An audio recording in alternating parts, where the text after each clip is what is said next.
I'm Maria from Mexico. Everyone called me the Crystal Girl because I was so delicate and always at risk of getting hurt. In fact, my whole life was caught inside a bubble. But before continuing, don't forget to like and subscribe to My Story Animated. Once when I was little, I hurt my 2 little arms and cried so much. When Mom saw me cry and suffer as a newborn baby, she went crazy and grew crazier since then. Maria, don't get on there. No, Maria, you know you can't play on the swings. You can't ride a bike. No, no, no! When I was 7, Mom made a protective shield around me, so I literally grew up in a bubble. Life was not easy living like that. I never had friends. I never went to birthday parties, movies, the sea, or shopping. My whole world was those 4 walls inside my house. I was even educated at home. Mom played at being my classmate. Is there anything more creepy than that? Maria, do you want us to go to recess together? Mom, you're not a girl. You're my mother. I want to go to school. Please, I beg you. Oh, Maria, how funny you are. Let's play in the yard. The one that arrives last loses. I hate my life. The years went by. Mom decided to change the bubble models, and I got them air-conditioned. My life was boring, very boring, and Mom was becoming crazier and crazier. One day when I was 9, Mom left the front door open. I tried to get through it, but my bubble got caught in the middle of the door frame and I was trapped there for 3 hours. All my neighbors saw me and made fun of me, but something that I had never seen in real life approached. A little puppy.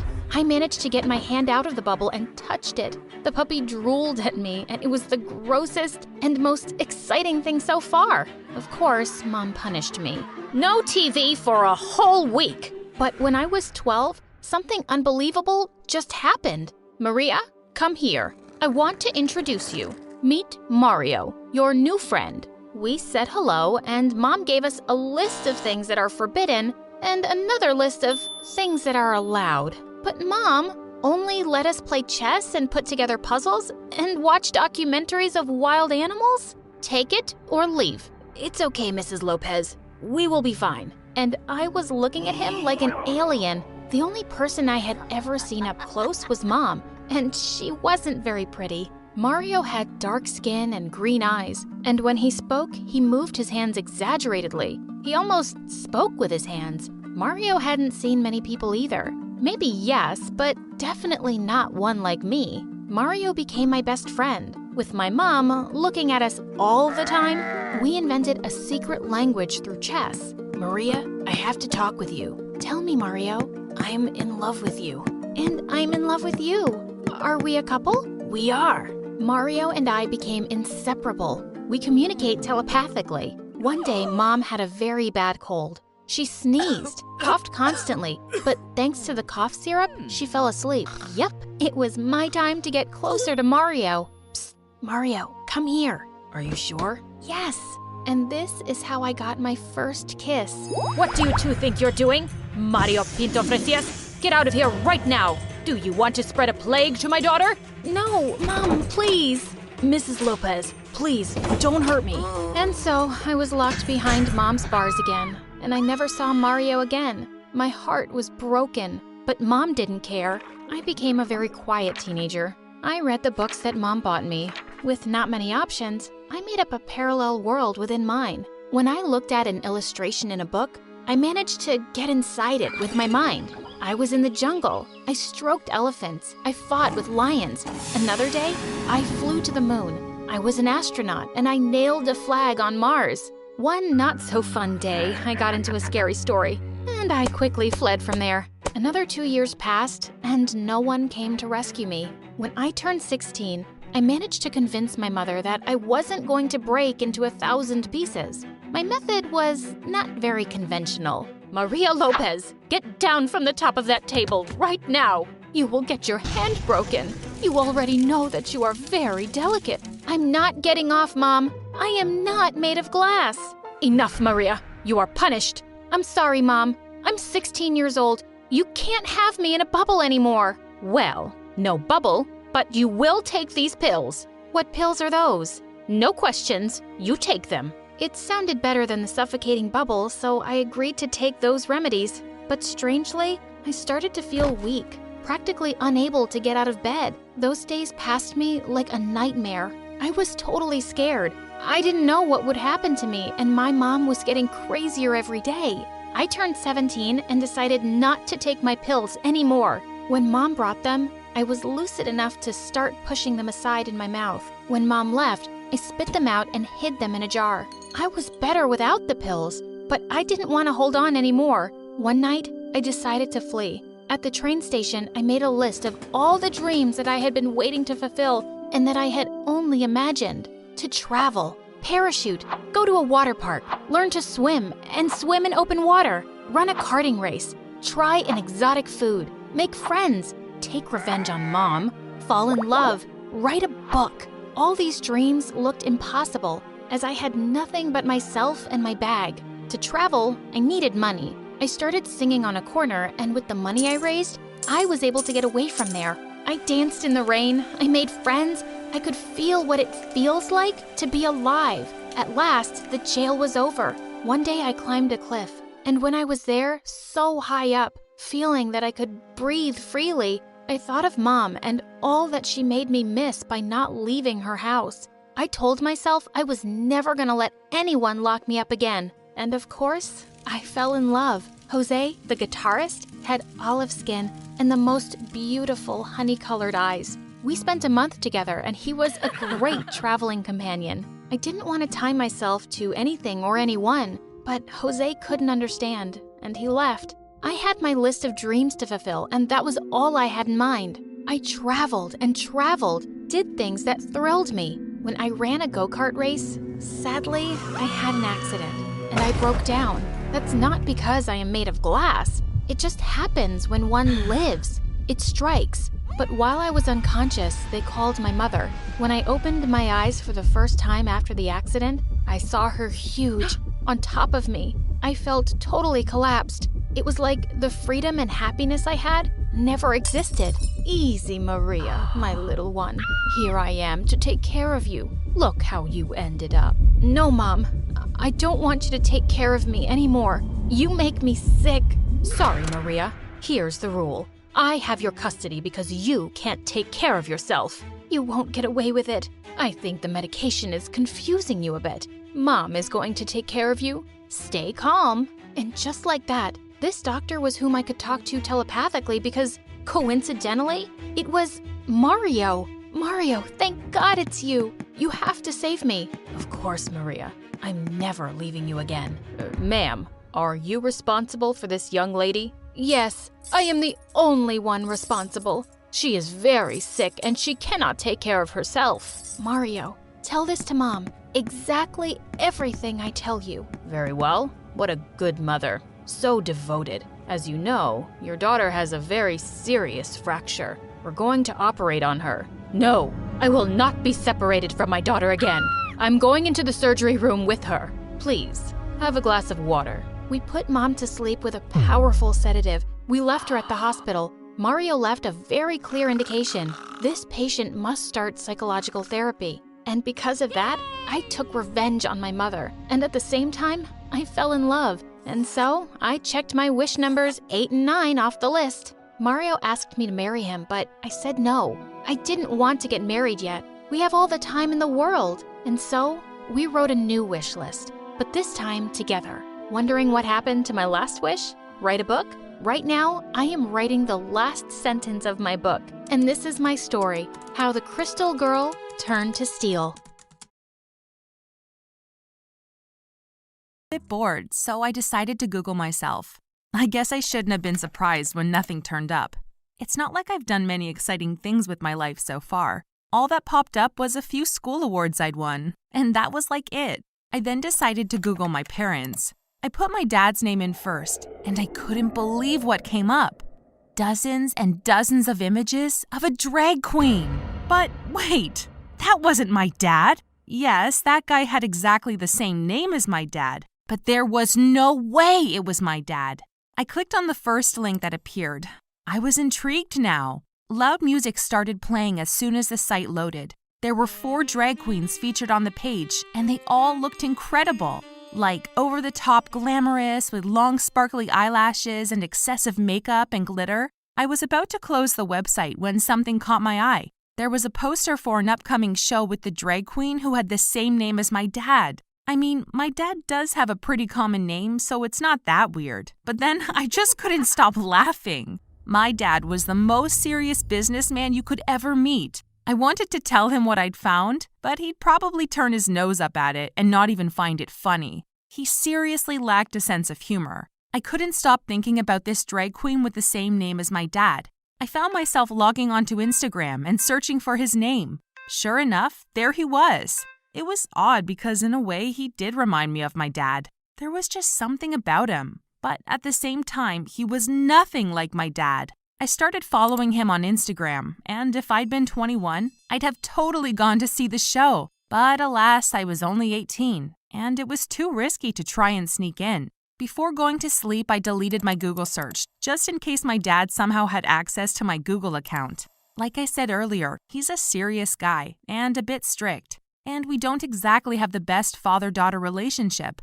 He's constantly on business trips in different states, and I swear I only see him on Sundays for lunch. As I drifted off to sleep, I thought how awesome it would be if my dad was even just a little bit like the drag queen who shared his name. Sure, it freaked me out a bit, but at least that guy looked like he had fun. My dad needed to loosen up a bit. The next day, the first thing I did was check my social media before heading off to school. I had clued myself up on drag queen terminology and was ready to impress my friends. I didn't tell them I'd followed that guy on Instagram, but throughout the day, I kept watching his videos, and he really made me laugh. His voice was so high-pitched. Obviously, it was put on, but he was definitely a comedian in the making. The weeks went by, and I found myself seriously becoming a fan of this guy. I'd do anything to see his show. It was coming up at the weekend, and the only way I could go would be if I was accompanied by someone over the age of 21. But who? I thought long and hard about it and decided to ask my cousin Will. He was a student and he was gay, and I figured that would be the kind of thing he'd be interested in. I called him, but unfortunately he couldn't make it, he said. Instead, though, he offered to give me his flatmate's ID. She was 22, and he said she looked similar to me, and that they wouldn't check it that carefully anyway. For the rest of the week, I was so nervous about it all. But by the time Saturday came around, I had the ID clutched tightly in my hand, and I'd worn a dress that made me look a bit older. I told my mom that I was going to watch movies at my friend's house, and that I'd be back later. Luckily, my dad was away on a trip, so I didn't need to explain myself to him. My hands were sweating so much when I arrived at the club that I thought the ID would slip right out of my palm. I stood in line and tried to act as confident as possible. It was bizarre to think that a few weeks ago, I wouldn't have been seen dead in a drag queen club, and yet here I was, doing everything I could to get inside. Oh, how things change. As the line snaked closer towards the front, I quickly applied a layer of lipstick, and then suddenly, I was at the front. I barely even made eye contact with the bouncer, and then the next moment, I was inside. Hang on, he hadn't even checked my ID. All that trouble for nothing. I bought my ticket and then walked through a massive red velvet curtain to find a seat. I wasn't about to risk buying a drink, so I just sat myself down and tried not to look awkward. Easier said than done when you're underage attending a drag show for the very first time in your life. I don't know what I'd expected, but everyone there looked quite normal. I think I'd gotten it into my head that the only people who attended stuff like this were drama queens. But there were even 2 old ladies sat in the front row. I guess I wouldn't stand out so much then. It took a little while for the show to start, but when it did, I was entranced. First up was a queen wearing a huge curly blue wig. He was hilarious and pranced around the stage telling jokes. I instantly liked him. He was so charming. I ran to the bathroom before the next performer, as I'd ended up buying a can of soda from the hostess. Without even realizing, I downed it and was now bursting. When I got back from the bathroom, I realized I'd missed the entrance of the drag queen with my dad's name. The whole reason I was even there in the first place. He was already out on stage, and he was wearing a long blonde wig and stilettos. I didn't want to interrupt his performance, so I waited at the back for an appropriate moment to head back to my seat. He was singing, and I couldn't help but smile. He just had this incredible energy about him. Like, I wished he was my friend. He oozed confidence, and he just seemed so comfortable up there. Plus, his voice was amazing. I couldn't take my eyes off of him. His first song came to an end, so I decided to take my chance and hurry back to my seat in the front row. Now I had a much closer view of him. And that's when it hit me. I felt winded, like someone had come up and punched me in the chest. It was him. It was my dad. I knew it as soon as I made eye contact with him. His whole demeanor changed, and he started stumbling over his words. I didn't know where to look or what to do. I wanted to run out of there and get fresh air, but I didn't want to make a scene. Somehow he managed to carry on with his performance, but as soon as he was done with that song, he rushed off stage. I could hear murmuring in the crowd as I ran out. I thought about going backstage and speaking to him about this, but I was in too much shock. Never in a billion years did I think my dad would do something like this. I mean, it didn't even make sense. He was supposed to be on a business trip. He was always on a business trip. And then it clicked. This whole time, had he been performing? And I just thought he was away on business? But why? He was living a double life, almost like he had two personalities, the boring dad and the glamorous drag queen. I had to find a way to talk to him. I sat outside on the curb for a while, trying to gather my thoughts. I couldn't go back inside. Did my mom know about this? How many people had he lied to? And seriously, why? I decided to call him. I nervously dialed his number and waited as it rang and rang. He didn't answer. I tried again, but still no answer. I knew he was ignoring my calls. He was probably angry that I'd snuck into a club, never mind the fact that I'd literally caught him in the act. This was a disaster.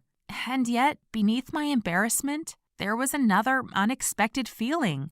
Dare I say it, but I genuinely felt happy. My dad was actually way cooler and less miserable than I thought he was. Okay, so he was a drag queen, but hey, at least he wasn't as cold-hearted and boring as I'd originally thought. In fact, the more I thought about it, the more I realized I didn't even know my dad. What made him tick? How long had he been a drag queen for? And the big question, did my mom know about this? So many questions were running through my head. I knew I'd have to confront my dad sooner or later. I went home and my mom was already in bed, so I headed straight to my room. My phone beeped and I saw it was my dad. All it said was, "I'm sorry, I can explain. He didn't come home that night, or if he did, I was already fast asleep." The next morning, I heard him on the stairs and I stayed in bed, frozen. I felt so awkward. I knew he was embarrassed and I was too in a way, but I wanted to see him and talk about it. I finally plucked up the courage and headed towards my door. At that exact same moment, my dad was obviously about to knock on my door, and we completely banged into each other. He looked awful, like he hadn't slept a wink, and there was still a speck of glitter on his forehead. How had I not noticed this before, I thought? He asked if we could talk, and then he explained everything. He'd done a drag show back in college, just for fun, and he'd enjoyed it so much that he'd started doing it more often. He loved the thrill of being on stage, and that element of surprise that came with it. Just because he was a man, it didn't mean he couldn't enjoy wearing glitzy clothes and makeup. He was blushing the whole time that he told me this and apologized and said he understood if I needed some time to think things through. I looked at him and smiled. "Dad, you don't need to apologize. I'm just surprised. Actually, I discovered this drag queen with the same name as you when I Googled you one day, but I had no idea it actually was you. I thought he was so cool. There was just something about him that I liked so much. I was drawn to him, and now I know why. Because he is you. I mean, you are him." And then we laughed. He came over and sat next to me and gave me the biggest hug he'd ever given me in my life. As we were hugging, I asked him one more question. "Dad, does Mom know about this?" He threw his head back and let out a roaring laugh. "Of course she does, sweetie. She comes to a lot of my shows, and she even helps me with my makeup. She loves it." I was confused. "But doesn't that mean that you're gay?" "No, sweetie. Not all men who dress as drag queens are necessarily gay." I couldn't believe it. The more I got to know about this secret hobby of my dad's, the more I started to understand him. And it made me realize that up until that point, I hadn't even really tried to get to know him. Looking back, we can laugh about it all, and my dad was almost relieved that I discovered his secret in the way that I had. He told me he'd been waiting for me to get a bit older before he told me, in case I didn't approve. Well, he definitely didn't need to worry about that. I am now his biggest fan. What do you think of my story? Please share your comments below, and don't forget to like this video and subscribe to the channel.